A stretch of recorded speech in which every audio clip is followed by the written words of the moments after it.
Now, as the title implies, this is going to be a tough pill to swallow.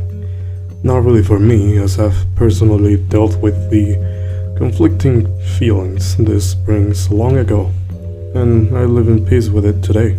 But given Twitter's recent spike in harassment and overall aggressiveness over all things fiction, I think it's time that you and I have a talk about those cartoons that make most people uncomfortable and for some reason take exaggerated memes as genuine worldviews to hold about people and excuse to bully, dox, threaten, harass and all the like. I'll cover the one that's been triggering my stomach acids more often. I'm talking about Lolicon and Shotacon and why anti-shipping is fundamentally stupid. For those who don't know what these are, and that surprisingly includes a lot of people already getting into heated arguments about it, these are sections of the anime community that revolve around the enjoyment for short, cute, and funny characters, both female and male. Age isn't really a deciding factor, more so just their physical appearance. Now, this can be sexual, and it can also be completely wholesome. All it really takes for these characters is to be short, cute, and funny to be their waifu. And right off the bat, I know this puts a lot of people off, but I respect that. I do understand that this is not something anyone is obligated to enjoy if it's simply too upsetting for them. However, just as we don't go around attacking real couples where the man or the woman have a petite body type and are two consenting adults, I know the same basic respect for people essentially just doing whatever they want with their spare time, in the privacy of their own homes. Because at the end of the day, tons of people out there these days more than ever consume even stranger and more immoral forms of fiction. And I'm not going to suddenly try and retcon all the times I've enjoyed acting in violence in a video game, felt good when an evil character dies in a gruesome way, or dare I say, felt attracted to fictional characters who would either be horrible as partners or simply would kill me. Hell, there's been people even attracted to the thought of being killed by a character they find attractive. And through this, I know to respect fiction as only fiction. I'll judge the person based on their real life activity and not anything they do in fiction, because that's what fiction is all about. Ironically enough, without fiction as a safe outlet for many of our dark desires as humans, we'd be more inclined to commit them just because we wouldn't even know how it feels, or if it feels good or not, and we would try just to know.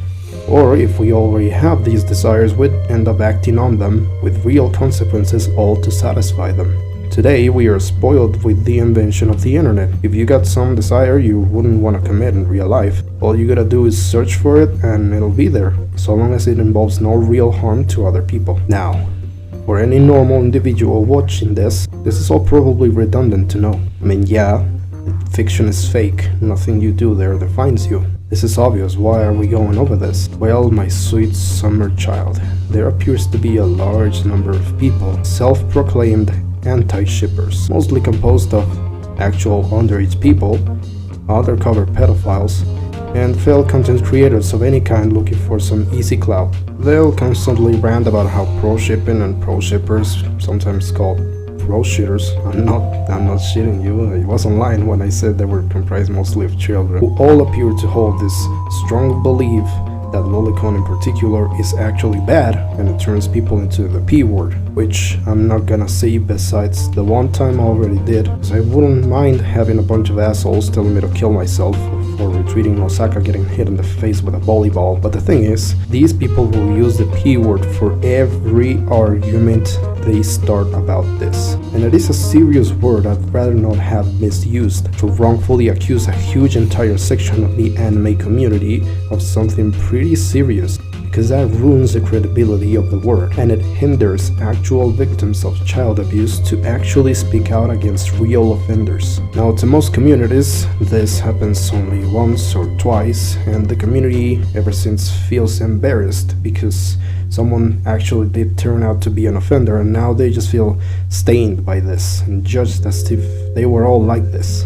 And yes, the Lolisho community does have its offenders, and they all get shamed all the same, pretty much exiled from the community because we don't want anything to do with them. But the Lolisho community has this argument with about 100 different users, every single day. And every single day, the same things happen. Some anti starts talking shit, accusing Lollicons of something, or simply showing some uncalled for disdain and repulsion towards lolly characters, not even the community, just the characters, and ranting about how problematic they are, and basically blaming the world for the fact that they see Anya Forger and think a fucking real toddler. So clearly the creators are the ones sick in the head for making such a hugely human resembling character. This anime could practically just be rotoscoped with real actors. Any NSFW of the characters might as well fall in the category of CPs for so realistically resembling a human child. And from there, the community will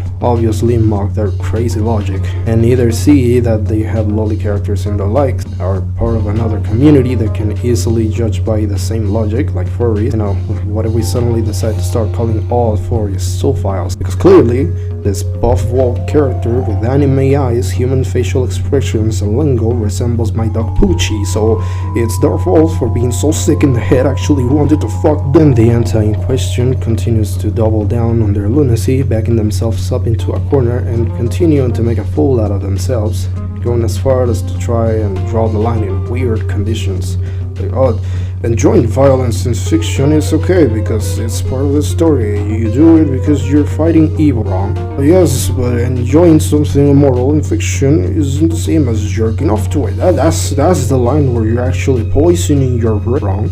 Or if all else fails, he just stops all reasoning and starts harassing and throwing ad hominems, most of the time simply spamming okay P-word, like a child throwing a tantrum because they're frustrated their mom made them share their favorite toy with their brother. With all this out of my chest, and since there's only like 3 or 4 existing YouTubers who speak out against this absolute nonsense the community has to stand all the time, I kindly ask you all, please just let people be. You're free to mock things, and you're free to make memes about it. You can even be critical of the content, there's nothing wrong about that. In fact, Lollicons and Shotacons are some of the most chill people I've ever met. And long ago, I wasn't getting into actual discussions about this, much like I wasn't shitting on crypto and NFTs, before I saw people out of their way to cause genuine harm, not just the people who can't stand up for themselves, but also freedom of expression. I don't care if you draw the most disgusting shit imaginable. If you want to, I'll always fight tooth and nail for your freedom to do so without getting harassed